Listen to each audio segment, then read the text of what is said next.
So with Americans' economic future on the line, let's now bring in Patrick Murphy, former acting Army Secretary and former Democratic congressman from Pennsylvania. Also, Bharat Ramamurthy is the author of The Bully Pulpit on Substack and former deputy director of the White House National Economic Council under President Biden. So thank you both, gentlemen, for joining us this morning. Patrick, I'll start with you. I mean, the economy is front of mind for voters most of the time, but we are now in the stretch run of this midterm campaign season. We just fact-checked the president's claims. We can also put up any number of polls that show that Americans simply do not approve of how Trump is handling the economy. No doubt, Jonathan, and you're spot on. The reality of it is this. We have an unnecessary war in Iran. As you mentioned, I'm an Iraq war veteran. 20 years ago, came back home and was the first Iraq vet elected to Congress. But that war in Iran, that unnecessary war in Iran, Jonathan, has cost, according to Moody's, $1,100 per American family. Also, as you mentioned, gas prices. I wish, tell the graphic guys in the back there, Joe Biden, when he left, it was $3.10 when he left and transfer. So I get it. It's over $4 now. So, that A plus is a self-grade that is, as I was teaching at West Point a couple of years ago, I wouldn't have given that guy a failing mark or a passing mark there.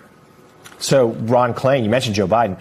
Ron Klain was President Biden's first chief of staff. And I remember him telling me during the Biden administration, Klain said, the first thing he would do every morning, sometimes even before checking to see if the president was trying to reach him, was check the price of gas. And Bharat, that's because it has such psychological importance, right?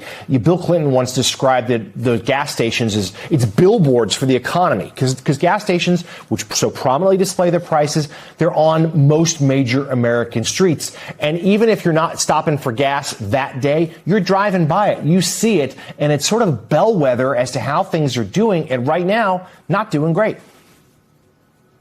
Yeah, that's right. I remember Ron raising that. I would get early emails from Ron asking about the gas prices and what we could do to help bring them down. But you're right. They are the most prominent price that is displayed across the economy, and it's a good metric for people's perceptions of what are happening to prices across the economy. In this case, it's a very accurate perception. To your point earlier, not only is it the price of groceries and some other items that are up since Trump took office, inflation overall is much higher than the day that Donald Trump took office, despite the fact that he said that lowering costs would be his top concern. And I think that those very low marks that Trump is getting on the economy aren't surprising when you consider the fact that almost all of the visible actions that he has taken in office, whether it's the war in Iran, whether it's the tariff agenda, all of them are directly leading to higher costs for families.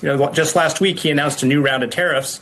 Projections are that will add $1,000 a year to the annual costs facing a typical household. And I think people are looking around and saying, what is he doing for me? What is he doing about the biggest issue in my life, which is the cost of living? And I think people are saying, I wish the guy would focus a little bit more on my costs rather than his ballroom and his IRS fund and all these other personal things that, to me at least, seem clearly much more top of mind for him than trying to deliver lower costs for Americans. Yeah, the president seems out of touch to many voters, and he continues to try to blame the previous administration, to try to blame President Biden and his policies. But you're certainly right. It's the decisions he has made on the Iran war and indeed the tariffs that has contributed to these higher costs for so many Americans. So, and a lot of voters are indeed holding him responsible. We talked to some of those in Nevada, where the president is today. Here's what they had to say about how they feel the economy's doing.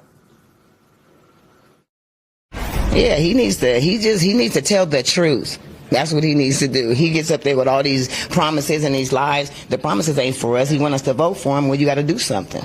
Make it right. When you got to decide whether you're going to pay the rent or feed your family, it's getting tough out there for everyone. Everything's more expensive now that he's been in office for a couple of years. It's really driven the price of everything up with his crazy tariffs and his crazy policies. I'm curious if you could give him a letter grade overall handling of the economy. F. If I could go lower than F, I would. So Jason Johnson joins us now. He's professor of politics and journalism at Morgan State University, as well as an MS Now political contributor and host of the podcast, A Word with Jason Johnson. Jason, you just heard those voters there in Nevada offering a very different assessment of the president's economy. He gave himself an A-plus grade. That last guy said an F, and he wished he could have lower. Look, as a college professor, I don't know what goes lower than F, but I think this is why we summoned you for this. We brought in. Yeah, this is really bad. And if you look at a state like Nevada in particular, there's some key things here that explain why no one believes what the president is saying. The people in America who have the longest average commutes are Latino men 30 and under, right? They're the ones spending money on gas. They're the ones who have to commute the furthest. They're the ones who are working in businesses like construction and sometimes even data entry and service industries. They are also one of the biggest swing groups that move towards Trump in 2024. They're getting hit the worst. In a state like Nevada, where it's like, hey, I got to drive here. I'm working at this casino. I'm working at this construction site. That is why they're angry. That's why they're likely to flip this particular year. So no one believes the president on gas, let alone the other issues he's trying to convince people of. So, Barrett, is there a tale the president could offer here? Is there a success story? He loves to point to the stock market as a sign of the economic health of the nation. We all know, of course, that's not the case for Americans. And to my mind, that only reinforces how stratified this economy is right now, where, yes, those at the top doing great. Those that could be in the stock market, for the most part, doing pretty well. But a lot of Americans feel left behind. Yeah, I think you're exactly right, where, the stock market has been up quite a lot under Trump's tenure. Overall economic growth has been solid, not spectacular, and not reaching the levels of the Biden years. But you could put together a decent story there. But I think what the American people rightly see is that all these gains, whether it's in the stock market or even economic growth more broadly, are not really falling down to them. They're being largely accruing to those at the very top. The thing about the stock market is that the top 10% of households own about 90+% of all shares. So when the stock market goes up, that's seen as a good indicator about the economy, but it's largely about benefiting the top 10% of households. Those are also the households that tend to be driving the economy through consumption right now. So if you're in the bottom 90%, basically most families in the United States, you're not gaining a lot from those gains. The economic gains are largely going to a thin slice of folks at the top. And you can look around and say, I seem to be working awfully hard for other people to get rich. And I think that that's really driving the fundamental grumpiness of the American people. So Patrick, you've been, I was going to say, you've been, go for it. Yeah, the American people are sick and tired of being sick and tired because, even $1 more for a gallon of gas, that's $547 a year to the average family.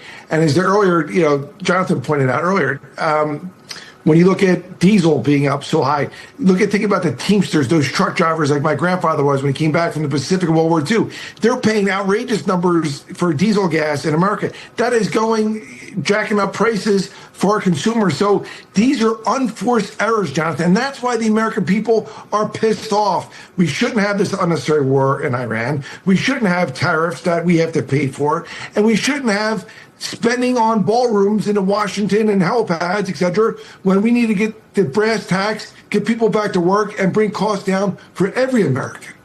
So that sort of economic anger, Jason, I think is what a lot of Democrats are trying to channel right now for this November. And that could be someone who's perhaps considered more progressive, like we saw the winner in Michigan this morning. But frankly, that applies for moderate Democrats, too, just sort of saying, like, look, we've been left behind. Right. It's funny. I don't think your paycheck looks at whether you voted Republican or Democrat, right? Mine doesn't. No one else's does, right? So this is a message that both Democrats and Republicans can fight on. But the Republicans, after 40 years, after our entire lifetimes, have finally blown their lead when it comes to economic competence, right? And that's a mixture of consistent sort of downsizing of the economy and insensitivity on the part of the administration and a failure to come around with a decent message. Now, look, we've talked all the time. We talk on the air about the K-shaped economy, right? Where people who are doing well, this K, they're going up, and people who are doing badly, it's kind of this bottom part of the K. The K-shaped economy really stands for it's kicking everybody's butt. right? And the party that can say that most consistently and then offer a solution. It's one thing to say, I'm angry at Trump. It's one thing to say, we got to do something about data centers. But what are you going to do for my job? What are you going to do for my kid that's graduating? What are you going to do for my gas prices? The institutions that are failing people, that get fixed by, say, a Mayor Mamdani, that get fixed by, a senator running saying, hey, look, we're going to make sure that you can't get taxed on this. We're going to find out that, these sorts of fees and penalties need to be taken away from. That's what matters to people, because they can see that in dollars and cents in their regular lives. Patrick, back to you for a second. Also, it would show an effort. And I think that's what angers so many voters right now, is that it doesn't seem like Trump's even trying. In fact, he usually mocks the very idea of affordability if it's presented to him. Well, one day he says affordability is a made-up issue, and then the next day he said he's trying to solve it, but he's really not trying to solve it, at least not effectively, because of these tax policies. Of course, when we talk about the big, beautiful bill, the fact that, it's going to add another $3.4 trillion toward national debt, that, frankly, Jonathan, my kids are going to pay for it, right? And it's immoral when we're already $38 trillion in debt. That, in fact, every year we spend $1 trillion just to pay the interest off on our American debt. I mean, it is crazy. And you can't fool the American people. They see it with their own eyes and ears. They see what the gas prices are. They see what's going on in Washington, D.C., and they see people not genuinely caring in an authentic way of how, as Jason just eloquently said, finding solutions.